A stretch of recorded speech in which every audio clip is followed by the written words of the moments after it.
আসসালামু আলাইকুম এভরিওয়ান, আশা করি সব ভালো আছেন। প্রত্যেক দিনের মতো আজকেও আমি হাজির হয়েছি বাইং মাছ লইয়া। বাইং মাছ সম্পর্কে কিছু ধারণা শেয়ার করবো আপনার লগে। বাইং মাছের ইংরেজি নাম সাধারণত স্পাইনি ইল বা ইল খোয়া হয়, তবে প্রজাতি ভেদে ভিন্ন ইংরেজি নামও ব্যবহৃত হয়। আপনারা স্ক্রিনও যে মাছটা দেখরা, এটা আসলে তারাবাইং খোয়া হয়, যার বৈজ্ঞানিক নাম ম্যাক্রোগনাথাস। এই মাছটা দেখতে অনেকটা সাফর মতো লাগে। এই মাছটার মুখ ছোট এবং উভয় চোয়ালে তীক্ষ্ণ দাঁত থাকে। এই মাছটা সাধারণত নদী, পাহাড়ি অঞ্চলের লেক, পুকুর এবং প্লাবনভূমিতে পাওয়া যায়। এটা একটা স্বাদু পানির মাছ।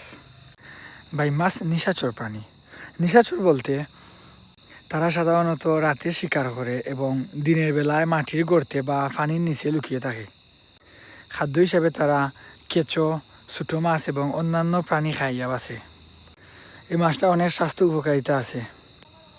মাছটি প্রোটিন ও চর্বির ভালো একটা উৎস। এতে থাকা ওমেগা-3 ফ্যাটি অ্যাসিড, যা আমরা হৃদরোগ প্রতিরোধ করতে সাহায্য করে। DHA এর পরিমাণ বৃদ্ধি করে এবং স্নায়ুতন্ত্র ও ফ্যাটের বিপাক ক্রিয়ায় সহায়তা করে। ক্যালসিয়াম, জিঙ্ক, সোডিয়াম, পটাশিয়াম এবং আয়রনের মতো খনিজ পদার্থে ভরপুর, যা সামগ্রিকভাবে আমরা স্বাস্থ্যের লাগিয়া খুব বেশি উপকারী। বাইং মাছ সুস্বাদু এবং বিভিন্ন পদ্ধতিতে এটা রান্না করা যায়, যেমন বুনা, জুল বা ভর্তা করিয়া খাওয়া যায়। এটা শুটকি করিয়াও খাওয়া যায়। আমরা সিলেটিরা ইটারে রইদ শুকাইয়া শুটকি করিয়া বিভিন্ন সবজির সাথে রান্না করিয়া খাই।